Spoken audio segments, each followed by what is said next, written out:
Well, hello there. It's another happy Friday and another week closer to Jesus.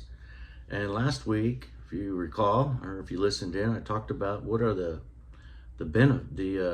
scriptures that start with the word be.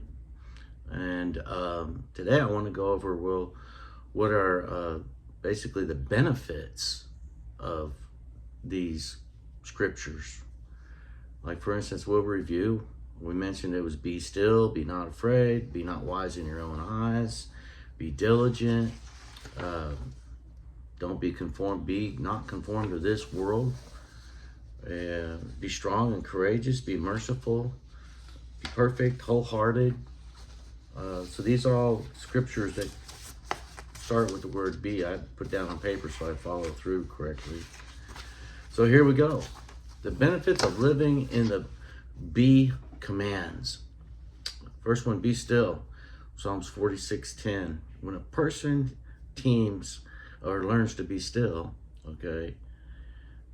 before God, here's what happens. Anxiety quiets, your faith deepens, and God's presence becomes more real. So what's the result of all that? Well, you're going to have inner peace where you didn't have it before. It's going to replace that inner chaos that you had.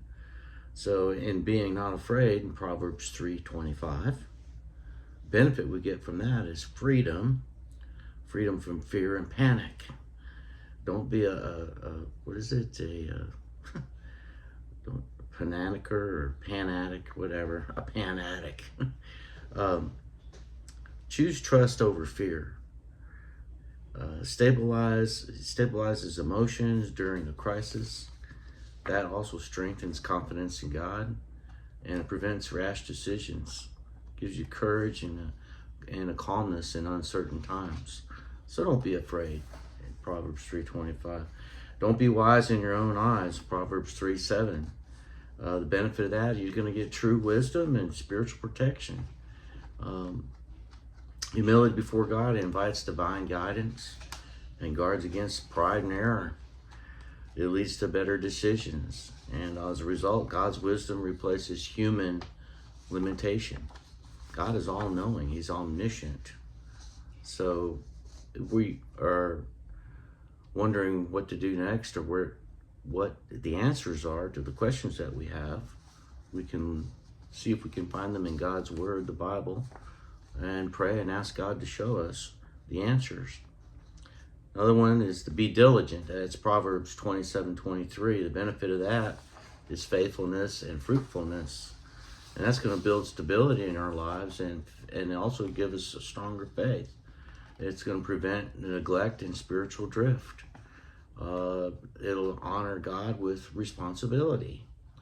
So the results of all that is a well-ordered life that bears good fruit. And that's what the Lord wants us to do. He wants to abide with Him, be connected to Him, and we can bear good fruit. And be strong and courageous, Joshua 1:6 and Joshua 1:9. So the confidence is rooted in God's presence. So courage and obedience, it overcomes the fear of people and circumstances. It also strengthens our spiritual resolve, activates God's promises, and gives us a bold faith and forward movement. We're not going to be stuck in fear, or we're not going to retreat out of fear. We'll go forward with the things that God leads us to do. And then be merciful, Luke 6:36. The benefit of that is healing and freedom. So living mercifully, it releases bitterness, it restores relationships, it reflects God's heart. And as a result of that, we're going to have emotional freedom and spiritual maturity, especially when you're not holding a grudge against someone, and you won't have that root of bitterness go into your heart. Next one is be perfect, Matthew 5:48. Spiritual maturity, that's the benefit of it, being perfect. Now, we can strive to be perfect, and that's a constant effort, of course, but a wholehearted devotion is what our attitude should be toward that. And that will produce integrity. It aligns our life with God's will, and it strengthens our character. And the result of all that is growth in Christ-likeness. Be not conformed to this world is another command. Basically, the benefit of that is transformation and discernment. Now, what's that? What's nonconformity? Well, that will protect us against the spiritual compromises, things that are against God. It will renew our mind and help us, think properly. It will also sharpen our spiritual discernment. Result of that, we're going to have a transformed life with clear direction. No longer will we be wondering if we're going in the right way or doing the right thing. We'll have that confidence built up in us. Be kindly affectionate. Romans 12:10. The benefit of that is having stronger relationships and unity. So Christ-like love, it's going to build trust and unity. Christ-like love will encourage mutual support, strengthens the church. And as a result of that, is we become a lot healthier, God-loving people, and we honor each other and have better relationships within the church. And finally, be careful for nothing. Philippians 4:6. The benefit of that is peace of mind. Simply what that means is replace your anxiety with prayer. And it's going to lighten your emotional burdens. It's going to deepen our reliance on God. And it's going to invite God's peace. So as a result of that, in our lives, is a guarded heart and mind.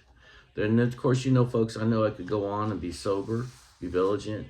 Don't let anything else control us other than God's word and God's character. We got to be patient. Benefits that is endurance and hope. And that's going to build perseverance in us and have us a better, stronger, steady faith that's going to last. And to be watchful and stand fast in faith. 1 Corinthians 16:13. Spiritual stability. It's going to strengthen our conviction. It's going to preserve our faith over time. And as a result of that, we're going to have faith that's going to endure all the way to the end of our lives.